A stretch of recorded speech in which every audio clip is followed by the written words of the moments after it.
World War III bill.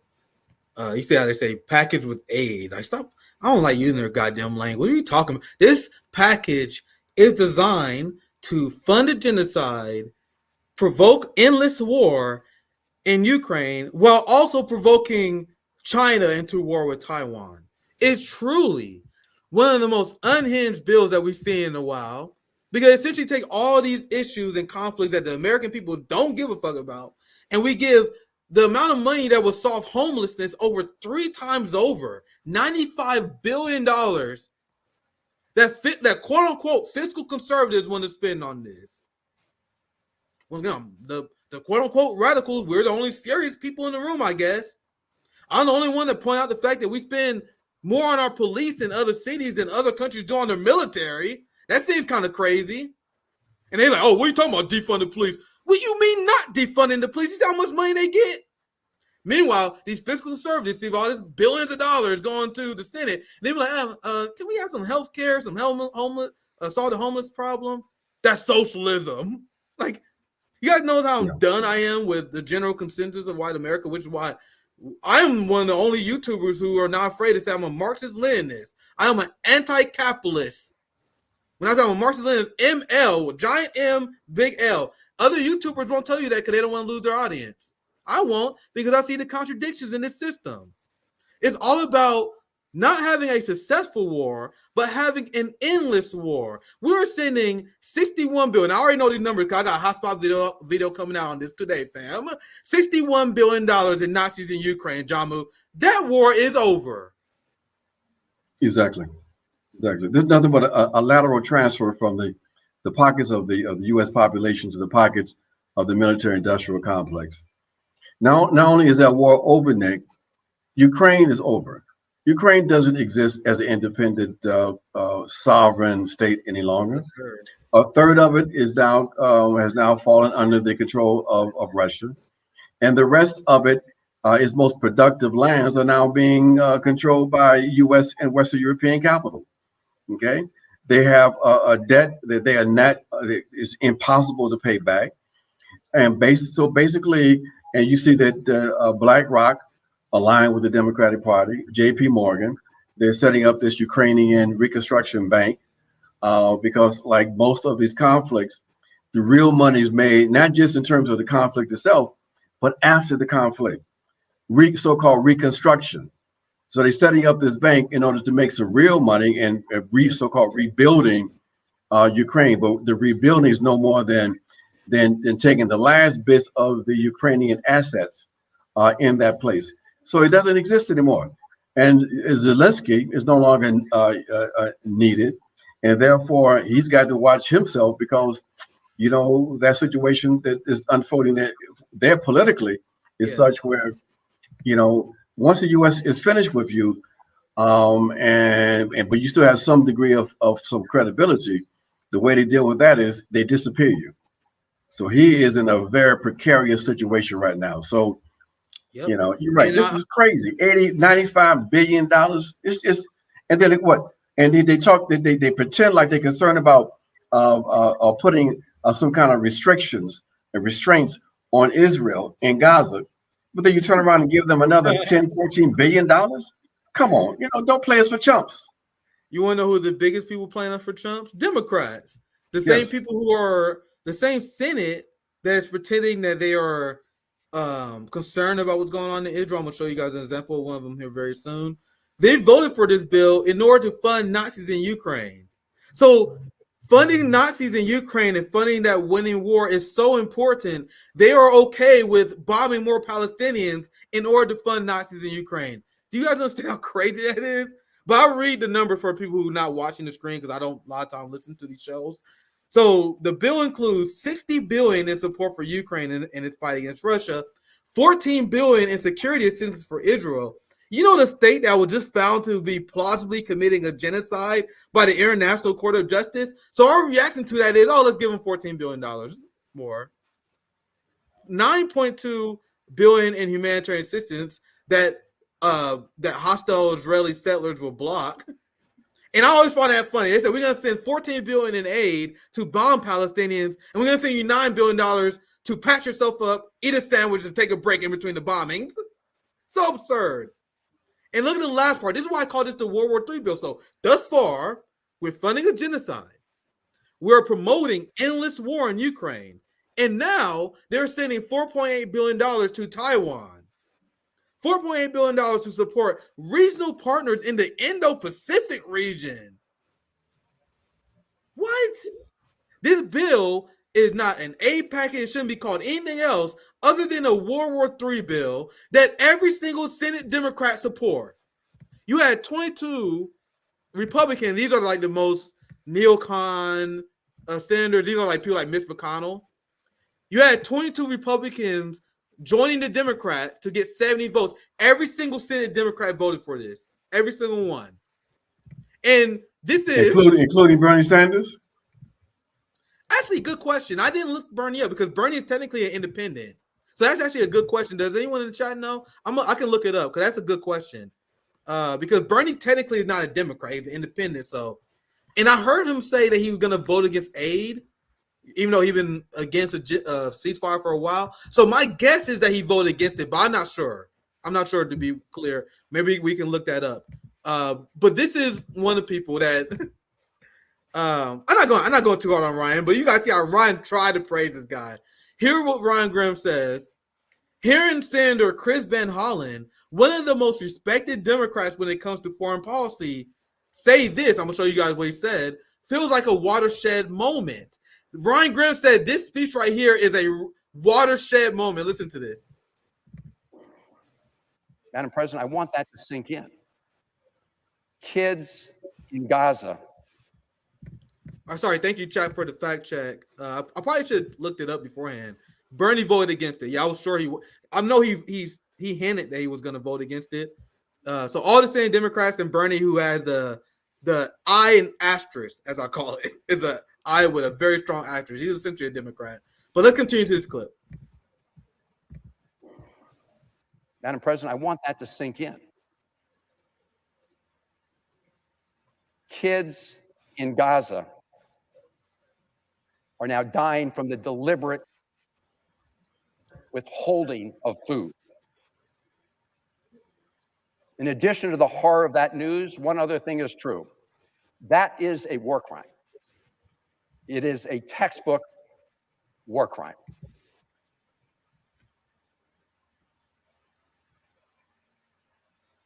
And that makes those who orchestrate it war criminals. What about those who are complicit with this, sir? But I'll let you continue. Just ask yourself that. What about those complicit with it and fund it? So now the question is, what will the United States do? What will we do? What will President Biden do? President Biden must take action in response to what is happening. First and foremost, if you're thinking like, man, I can't believe a senator said this. After this guy said Israel's committing a war crime, he voted for the bill that gave $14 billion to Israel. Meanwhile, Ryan Grimm, I know I'm kind of asshole, said this is a watershed moment. See, these are the people who take what Democrats say at face value, don't carry the votes. Oh, he's speaking out against genocide. Who gives a shit if he vote for aid in Israel? These are the same people that are like, oh, thank God Bernie finally came around. So this is why I say, go ahead, John. Go ahead. You know what they're doing now with this. So he could do that because Bernie is leading an effort to do this diversionary thing to switch attention away from the true nature of the Israeli settler colonial project to making Netanyahu the fall guy. Yes. It's not the project itself, it is the policies of that government. And that seems to be the new line that's developing with the Democrats. Let's blame Netanyahu so that we can get away from the universal condemnation of the entire apartheid system in Israel, a system that predates Netanyahu. So that's the new hustle that they and the new messaging that they are now testing out. I am so glad he spied that, because I've been saying that from day one as well. I had a tweet while I was talking about this, because Netanyahu came out and rejected the Hamas ceasefire, and a lot of people was the Hamas hostage deal. A lot of people was pissed off about it. Then I said, like, guys, you gotta remember Netanyahu's a politician. Have you guys seen the polls in Israel? If Netanyahu did what progressive Democrats wanted him to do, this motherfucker would be strung up at a tree somewhere. Like, can you imagine Netanyahu accepted a ceasefire like a few days after October 7th? This motherfucker would have got killed. You guys know that only, I think it's like 1.8% of Israelis believe that Netanyahu bombed too much. You had like 47% that say he didn't bomb enough.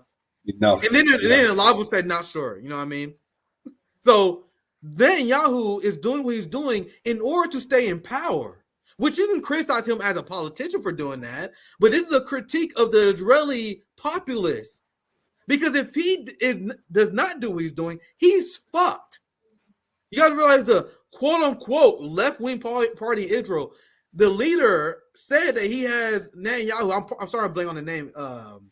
Blanking on the guy's name. But he said that Netanyahu has our full support. This is supposed to be Netanyahu's opposition. The quote-unquote left faction of the settler colonial project said they are fully behind Netanyahu.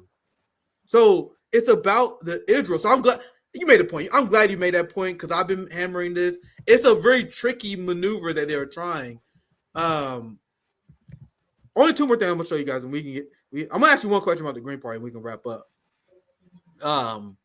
In this bill, that once again, every single Democrat voted for. Cannot emphasize this enough. Every single Senate Democrat is voted for this. Not only that, I've seen MSNBC segments, CNN, because you guys know I'm broken brain. You guys know I got to suffer in order to make great shows for you guys. I have seen those segments where they call them Republican traitors for not supporting this bill. Morning Joe melted down. Like Chris says, all these people know that like the Senate Republicans who are turned isolationists and they are against this war bill. This has been the number one thing they've been pushing. Republicans are evil for opposing this. You guys know in this bill, they officially cut aid to UNRWA. You know the same organization that the Senate Democrats said was so important? You know the same organization that Biden said is a lifeline to Palestinians earlier last year? Israel gave the order that we got to get rid of UNRWA, and the United States followed suit. So in this bill, which once again, I cannot emphasize, every single Democrat voted for this, cuts aid to UNRWA. Literally one of the most disgusting things that we ever seen in Congress. And remember, I did a hotspot video covering this. They did the charge against UNRWA with no evidence. They got torture obtained confessions. When we know torture is not I'm blanking on the term. What's the right term for this? Reliable. Yeah, not reliable information. Not this is a legal term I'm talking about. Like not you can't use torture obtained confessions. I can't find the right term. Admissible? Yeah, admissible. Yeah. It's not admissible to torture people for information. But this is the evidence that Israel did use. And then once they realized that wouldn't fly, they created a fake intelligence dossier with no evidence as exposed by Channel 4 to say that UNRWA are terrorists. So without evidence, we have the United States government pulling aid from the lifeline of Palestinians. I'm sorry I went long there, but there was a lot to explain. Ajamu, anything you want to add to this crazy story? No, this is obscene. Is another obscenity on top of other obscenities. This is outrageous. That this is part of the genocidal policies, and that's why when this final declaration, this final decision from the ICJ comes down, it will be incomplete if they do not, in the strongest terms possible, evoke the Article 2 of the Genocide Convention, making it identifying the U.S. as complicit in the genocide in Gaza. Because this is what this is. Yeah, absolutely. I'm gonna show you guys this because the only good news I have for you guys is that this bill is apparently dead on arrival at the House. And now you guys know my opinion on the Marjorie Taylor Greens and Tucker Carlson in this world. You guys know I view them as a class enemy. that is designed to perform a role for the establishment. But what does it say about our system and Democrats that I'm sighing relief because of something Marjorie Taylor Greene did? Nigga, we have to be thankful that UNRWA is not being cut because of Marjorie Taylor Greene and Republicans. Technically, look at this is a tweet from Marjorie Taylor Greene. The Senate working overtime to pass a $95 billion package to fund foreign wars is an American betrayal.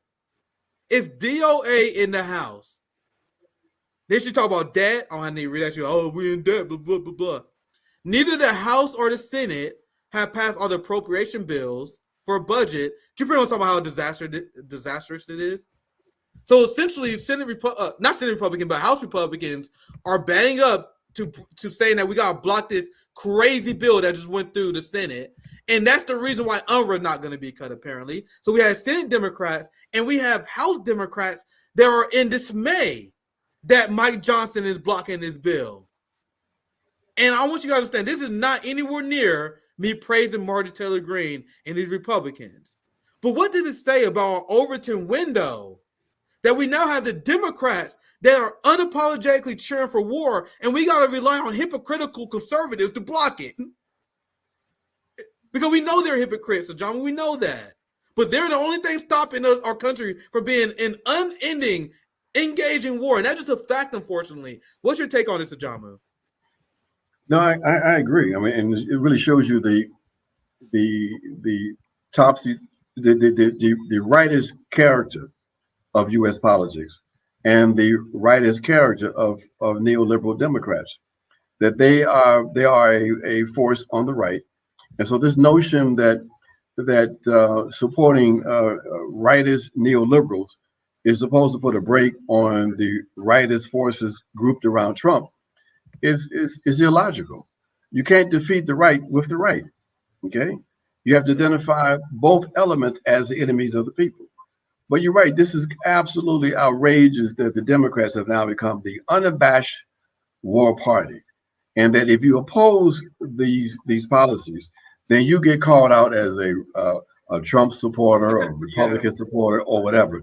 It's absolutely illogical. But that is the nature of politics in the U.S. in 2024. I read a ton of these headlines. You guys see this one. Mike Johnson signals blockade of Senate National Security Bill. Here's another one. Senate passes $95 billion to Ukraine Israel aid package amid GOP divide. And isn't it funny that the people who talk about democracy are the people who hate democracy the most? Have you guys seen how corporate media and the neocons talk about Republicans who are against Ukraine funding, Democrats who are against Israel funding? They view it as the worst thing that could possibly happen, that there is not unanimous agreement on war in the House and the Senate, which shows the mindset. They don't believe in democracy. They believe in a capitalist dictatorship where they are allowed to declare war on anyone without any pushback. Now, Exactly.